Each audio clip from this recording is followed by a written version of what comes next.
How old were you when you went to Vietnam? Okay, first let me say good morning, everybody in class. It's nice to meet you. My age when I was in Vietnam, I was 19 years old when I went to Vietnam. I was stationed in Germany for 6 months. I volunteered for Vietnam. How long were you in Vietnam? The Army, when you're in the Army, you're there for a whole year, 1 year. When you're in the Marines, you're there for 13 months. So I was basically the whole year of 1969 till the 9th of January 1970, and I left. And then what did you do?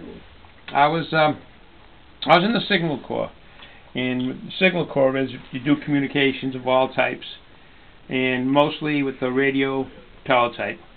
You're in comm centers, fixed and field. Field means you're out in the field, which I was most of the time, and fixed you're on a big base. I was with the ARVN, the South Vietnamese Army, and it was the beginning of the year, and then towards the end I became a prisoner of war guard. I guarded POWs, or prisoners of the Viet Cong. So after the war effects, how was it like for you to get a job? Actually, it was good. I know I've written papers and everything about Vietnam veterans, but I was treated very good. I've came out, I worked a little bit. I got jobs because I had been in the Army and had been in Vietnam, and a lot of the bosses were veterans. And I worked for Houghton Mifflin. They used to be in Burlington. As soon as I came out of the Army, I got a job, and I never had any problems getting jobs, and went to college. And then back to the trade that I'm in. I'm an electrician, licensed electrician, and I never had any problems. How does that compare to other veterans? I think all veterans, you can have problems, starting with the Second World War, even the First World War. I've heard the problems of the Second World veteran shell shock, the Korean War, Vietnam, again the shell shock, or it was post-traumatic stress, which is a bad disorder that some people can't shake. If you've been in combat, like the infantry, every day for a year, it'll affect you. Okay. Could you tell us about the Flashback?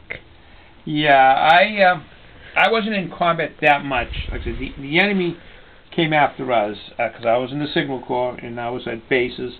But one time, about a year after I come home from Vietnam, I was in Burlington, heading home, lived in my father's house, and I was probably about 5 houses away. And as I got closer, my cousin, she went running across the street. She was probably in the 10th grade at the time, and she, just as I looked, she looked just like she was dressed like a Viet Cong, with the black pajamas, and for that split second she looked like that. I literally, like to see in the movies, I blinked my eyes and she was back to normal street clothes, and I said, whoa.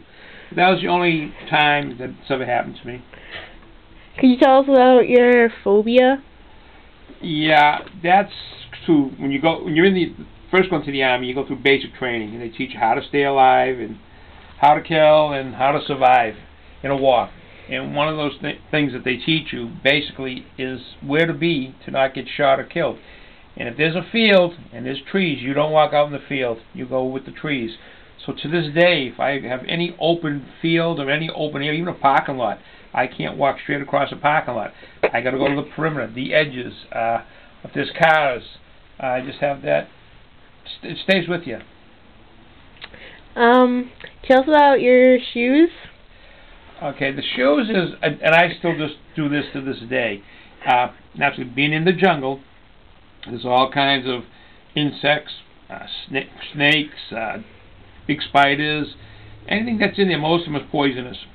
So what we learned is you shake out your boots before you put them on, or any shoes you put on, you shake them out, because you don't know what kind of critters are in there. Oh, yes. Next.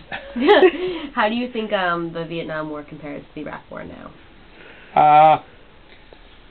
They're both basically the same. War is war, and it's bad. War is bad. The difference was, as of right now, the Vietnam was a long war, and it was a very unpopular war. Was the Iraq War? I think it's wrong, the Iraq War. I think the invasion of that country was wrong, but the meaning behind it, people are there to fight for freedom. And the difference is that just basically time is the difference. What we fought for in Vietnam was freedom, and what they're fighting for in Iraq is freedom for way of life, democracy. And what do you think is different between like opportunities and like veterans now and veterans like then in Vietnam? I think the opportunities are about the same as far as back in the 60s. Things were becoming new, exploring space, and things were becoming new, computers and all that stuff like right now.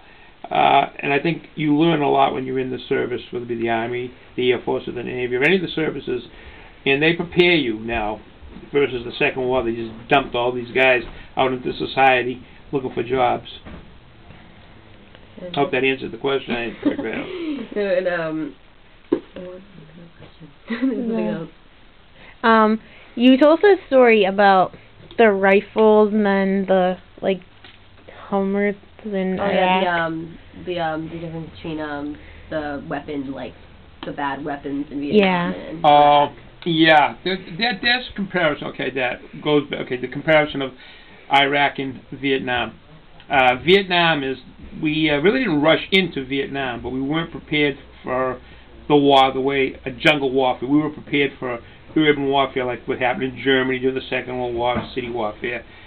So we went to Vietnam. The M16 rifle was not perfected, and a lot of American soldiers, when they found their bodies after a firefight, they were there, but the rifle, the bullet lodged in the chamber, and that happened quite a few years before they finally straightened that out. But guys were very afraid to carry the M16 rifle. They would rather carry the enemy's rifle, the AK-47 or the SKS, instead of the M16 because it was known to jam. Comparing that to Iraq, they rushed that invasion, and what happened is the vehicles in the armor was not prepared. The vehicles, the Humvees particularly, what they used for the cav units, was the first ones to get out there, and they weren't prepared for what the enemy had, which is all these roadside bombs. They weren't armored at all on the sides, and many men got just blown away. And there's photos that circulate around, and one of them, tear-jerkers, is of a guy that was the driver, and the bomb blew up on that side, and there was just nothing left of him, because they rushed into that war. And that's the parallel between Iraq and Vietnam. Hope that answers it. Is there anything else you'd like to add?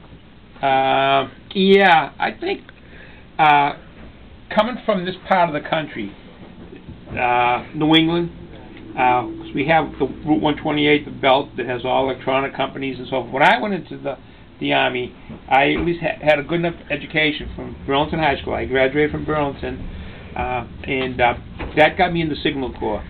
And a lot of guys that were in the Signal Corps that I know came from this region. A lot of guys that are in Burlington, my closest friends in Burlington, all ended up in the Signal Corps.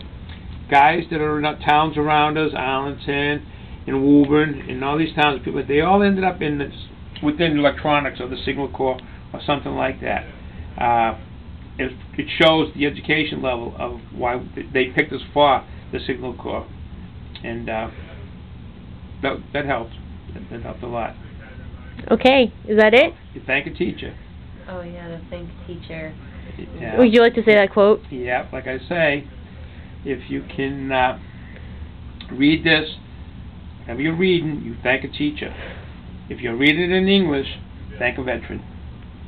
Thank you. You're welcome, girls. Thank you. Good luck. Get an A. Oh,